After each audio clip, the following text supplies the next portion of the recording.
Ulamog's Crusher is the deadliest creature in Pauper, and today, we will try to hardcast it with a bunch of rituals and a Sticker Goblin. Or just to reanimate it and give it haste. Thanks to its Annihilator ability, it's usually lights out for other decks if you manage to resolve it early in the game, but the key is consistency. Cards like Faithless Looting, Bitter Reunion, and First Day of Class send our key spells to the graveyard. Troll of Khazad-dûm and Oliphant helps to fetch lands, but more importantly, can be returned to play with reanimation spells like Exhume, Dread Return, and Undead Summoning, to maximize efficiency in a deck that punishes slower decks and can steal games against the top meta threats.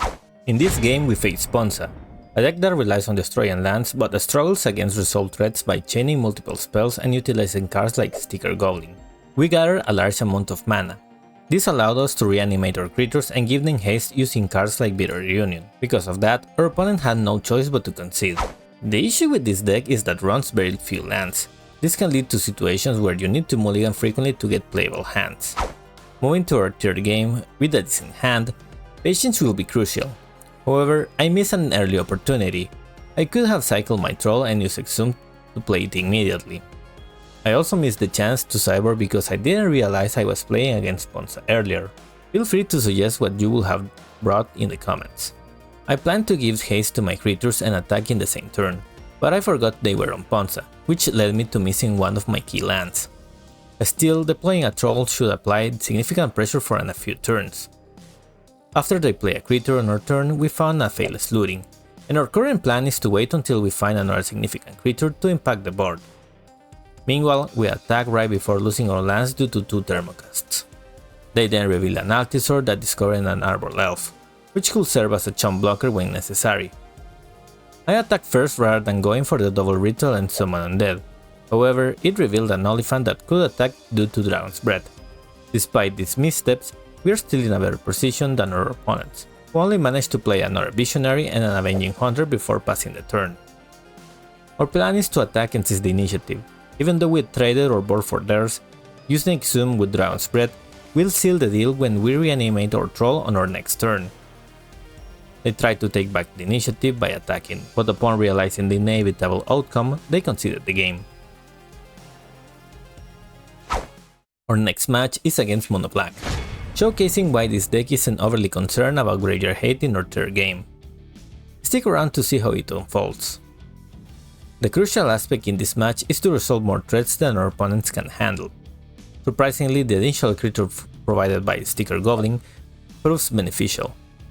It works in our favor by not only preventing our significant creatures from being destroyed by cards like Chainer's Edict, but also forcing our opponents to use removal on the Goblin if they cannot deal with their larger creatures. Observing that our opponent seems mana starved, we seize the opportunity by attacking and adding a second troll to the board, swiftly ending the race as they conceded. The plan for the second game involves incorporating duress against the removal spells and including copies of Cast into the Fire if we encounter active graveyard hate like Relic of Progenitus. However, this plan is tentative and I will appreciate your thoughts on the best approach in the comments. Here I miss another chance to deploy an Ulamog's Crusher on turn 2. I could have used the looting with the Pedal and Exhume or Finisher. However, I hesitated. Consider the risk of Chainer's Edict, which is a valid argument against going for it. Dealing with Relic of Progenitus appears challenging, so for now, our best strategy is to patiently wait until we draw one of our cycling creatures to discard it after the graveyard is exiled. Duress revealed 2 Chainer's Edicts in their hand, and a third removal spell prompting me to discard one and pass. At one point, it seemed like a good opportunity to use Summon the Undead, considering they were forced to exile the graveyard with Relic.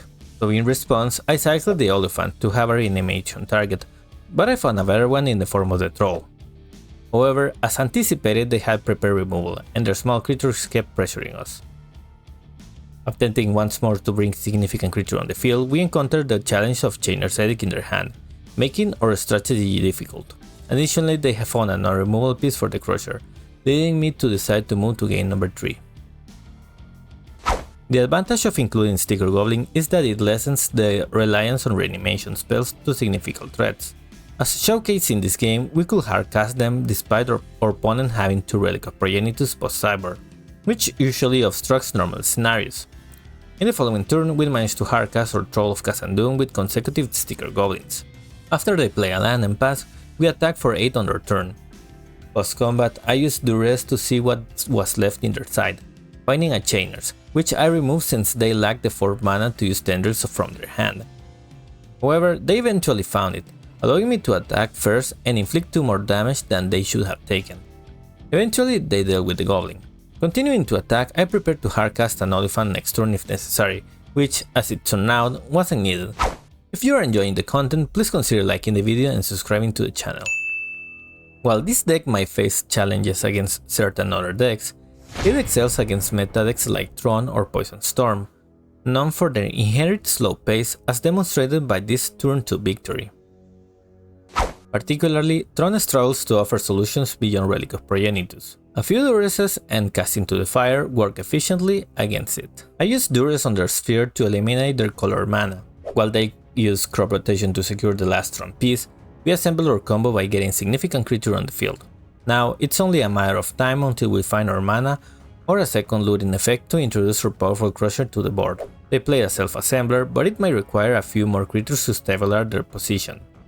Additionally, Dark Ritual helped me bring back a Crusher, enforcing the pressure we applied. 2 more assemblers joined their forces in an attempt to narrow the board gap. However, drawing a Casting to the Fire was all I needed. We attacked, forcing them to handle the Crusher's power, and after being hit by the Casting to the Fire, they conceded the game.